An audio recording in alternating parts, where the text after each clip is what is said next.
Britain in the 1980s was a nation rediscovering ambition. Wine bars replaced pubs on the high street, mobile phones the size of bricks became status symbols, and the driveway said as much about you as your job title. But not everyone could afford a Jaguar or a Bentley, so British manufacturers did something clever. They built cars that wore the language of luxury: chrome, leather, wood, badges, without the price tag of the elite. Some fooled the neighbors completely, others became office car park legends. Stay to the end, because our number one entry became Britain's most desired badge on an ordinary driveway. Number 10. Austin Montego Vanden Plas. Launched in 1984 by Austin Rover, this was British Leyland's answer to a problem: how do you make a humble family saloon look like something a bank manager would envy? The solution was chrome, and lots of it. Window surrounds, door handles, bumper edges, even the exhaust tip received the treatment. Inside sat leather seats, walnut veneer trim, electric windows, and central locking, features usually reserved for cars twice the price. It even featured a talking dashboard, genuinely futuristic for its era. Powered by a 2.0-liter engine, it wasn't fast, but it wasn't meant to be. It was meant to impress the neighbors on a Saturday morning wash. Remarkably, it undercut Ford's own executive Sierra gear on price, despite looking every bit as premium. Few owners realized quite how much theatre Austin Rover had built into one small badge. But another British manufacturer pushed the illusion even further. Number 9. Ford Sierra Gear. Introduced in 1982, the Sierra shocked Britain with its Jelly-mold styling, but the gear trim transformed it into something else entirely. Velour or leather seats, alloy wheels, a trip computer, and a beautifully finished dashboard gave buyers the sensation of executive motoring on a family budget. Engines ranged from a smooth 2.0-liter four-cylinder to a genuinely refined 2.3-liter V6, offering relaxed cruising rather than outright pace. What made the gear special was restraint, subtle badges, tasteful trim, nothing showy, which oddly made it feel more expensive than cars that shouted louder. Company car parks across Britain filled with these in the mid-1980s, worn by managers who wanted quiet confidence rather than flash. Did your family ever have one sitting proudly outside the house? The next car took that same trick and applied it to something considerably larger. Number 8. Ford Granada Gear. By the early 1980s, the Granada gear had become shorthand for success in Britain. Built initially in Germany yet sold as Ford's British flagship, it wore crushed velour interiors, real wood effect trim, tinted glass, and headlamp washers as standard. The range-topping 2.8-liter fuel-injected V6 delivered smooth, effortless power, paired with genuinely refined ride quality that embarrassed cars costing considerably more.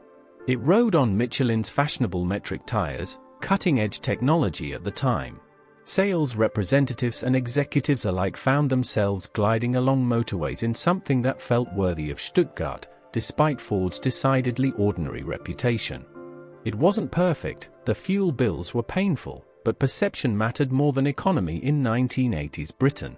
If you're enjoying this journey through Britain's forgotten automotive gems, let us know by leaving a like. Because things were about to get considerably plusher. Number 7. Vauxhall Senator.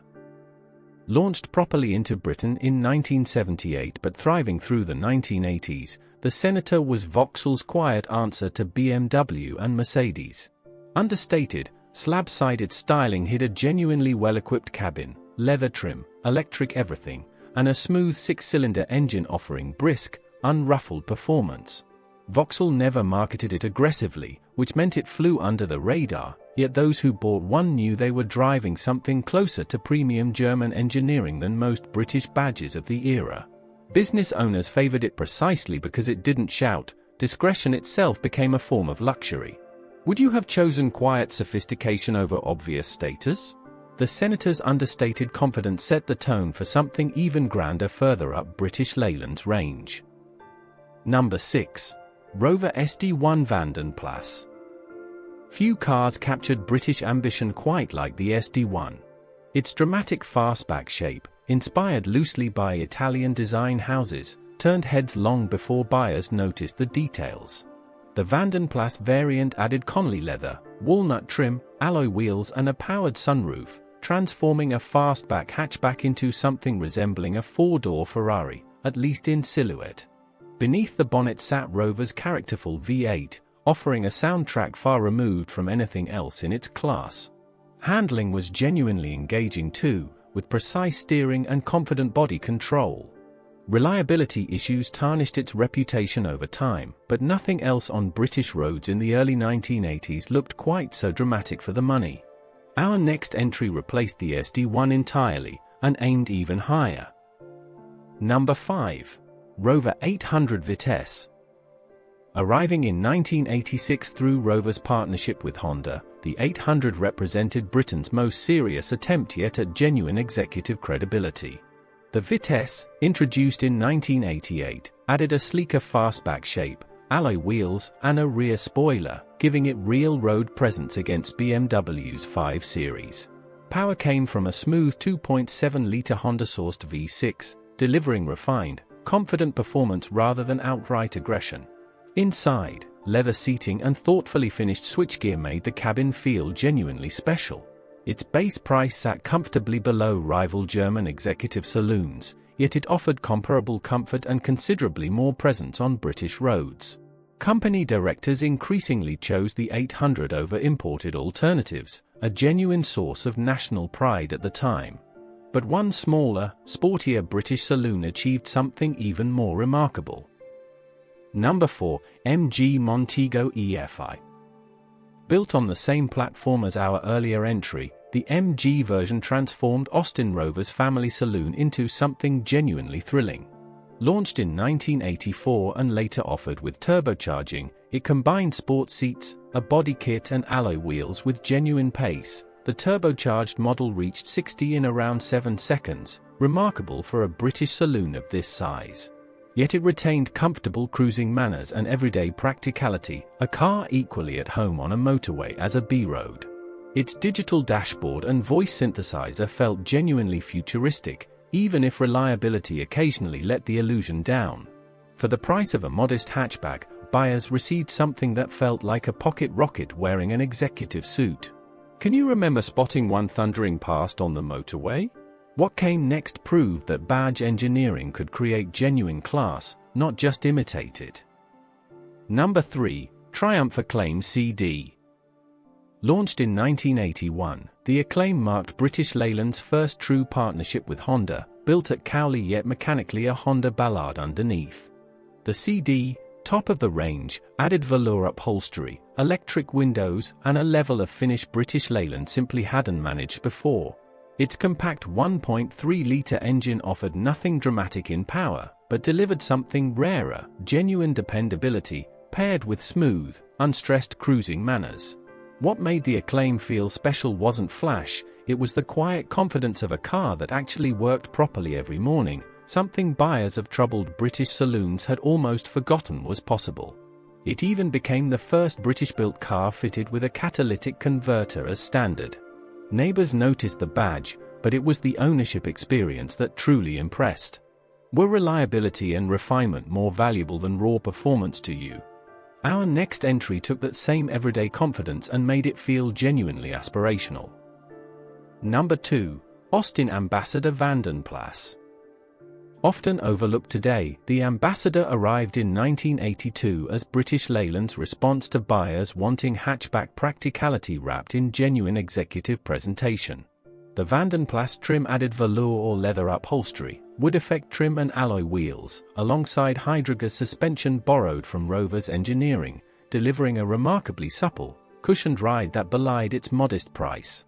Its distinctive wedge-shaped profile, styled under David Bake, gave it genuine road presence, unlike anything from Ford or Vauxhall at the time.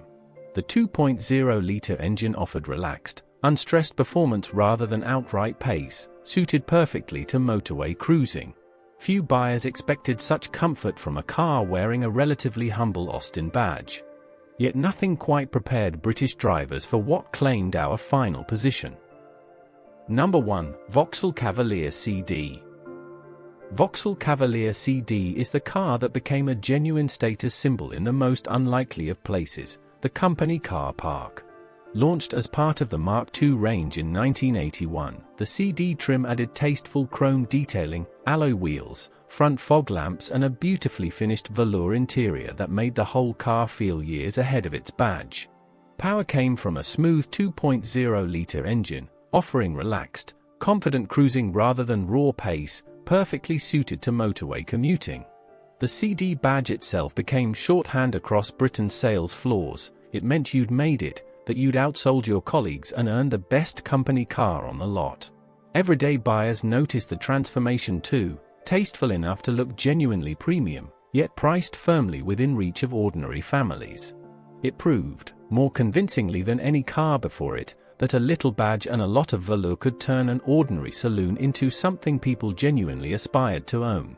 These 10 cars proved something wonderful about British ingenuity, that style, comfort and presence never truly required deep pockets. Each one, in its own way, let ordinary families feel a little more special on ordinary British roads. From chrome-laden saloons to velour-lined family cars, they remain some of Britain's most charming automotive achievements. Which one would you have proudly parked on your driveway back then? Let us know in the comments below, and if you enjoyed this journey through Britain's forgotten luxury bargains, don't forget to like the video, subscribe to Britain Rewind, and we will see you in the next amazing video.